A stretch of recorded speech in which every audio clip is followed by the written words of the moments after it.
Hi there, this is Alex, and I'm here at Manhattan Beach, as you can clearly tell.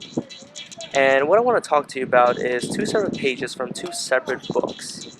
And these pages, they clearly demonstrate how society and parenthood can have a very negative and very positive impact on your children. Come check it out. Alright, so we're going to start off with the first page. And this was actually emailed to me by my friend. I don't know the exact name of the book, but it's by Osho. So he's, let's say, a meditation genius. He's very spiritual. He knows about the key to happiness, and he has over 100 books. So if you want, you could definitely check it out. His name, once again, it's Osho. And he has this one page that really stood out to me. It's about ecstasy and how society destroys it in children. And then what happens is that they just grow up to be slaves. They can't express themselves the way they want to. Maybe you felt like that at one point. You want to do something, but then something just told you not to do it. Well, I just don't want the same thing to happen to your kids. I want them to be able to express themselves and do whatever they want. That way they're actually going to enjoy life. So, he starts off by saying, this can be real quick by the way, ecstasy is natural. It's something that happens, it's not something that only happens at great stages. It is something that we all bring with us into the world. Everybody comes with it. It is part of being alive. Life is ecstasy. Every child brings it into the world, but then the society jumps on a child, starts destroying the possibility of ecstasy, and starts making a child miserable, and starts conditioning the child.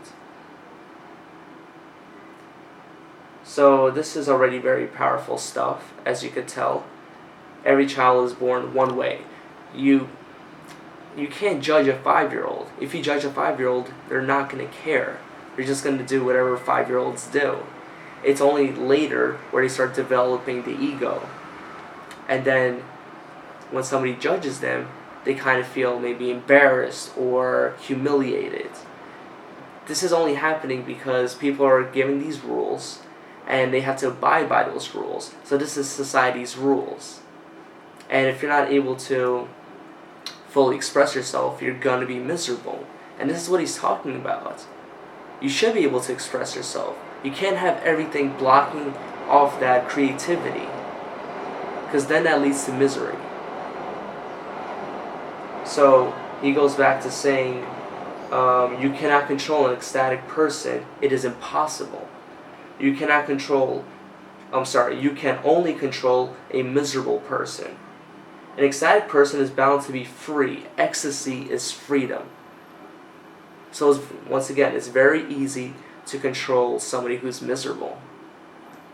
If somebody's raised to be miserable, then you can make them do whatever you want. Marketing is easier to manipulate a miserable person. But what if you're, as he says, ecstatic? What if you're free? What if you're living life with ecstasy?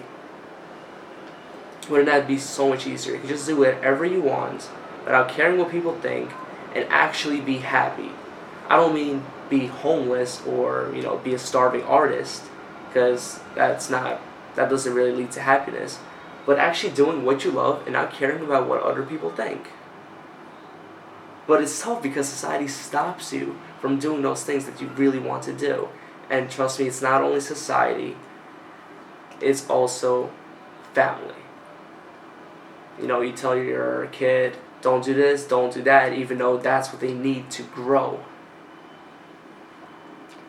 So once again, when you're ecstatic, you cannot be reduced to a slave. What else? Yeah, so you would feel like you could dance under the stars, and you would like to walk with the wind, and you would like to talk with the sun and the moon. Basically, it's just freedom. This is very complicated stuff here. Nobody teaches this, ever. When you're in school, you're taught to only abide by the rules. Do this, do that, and that. Like a slave. And a lot of kids, they don't have anybody who just lets them do what they want and to experiment. Because that's the way a kid has to grow, by doing those things that they kind of want to do. And, society just kind of hinders that and stops them from doing it. Well, this is actually like a pretty good segue into this other book that I read. It's called, bear with me here, Losing My Virginity by Richard Branson. He's probably one of the top entrepreneurs of the century, so he knows exactly what he's talking about. And I want to link you back to a page here. And this is where he talks about his parents. So he says here, listen very carefully, I was lucky. I always felt that I could speak to my parents as if they were my closest friends.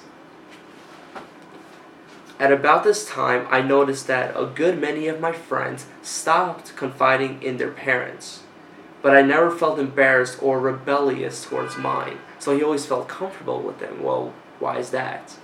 Alright,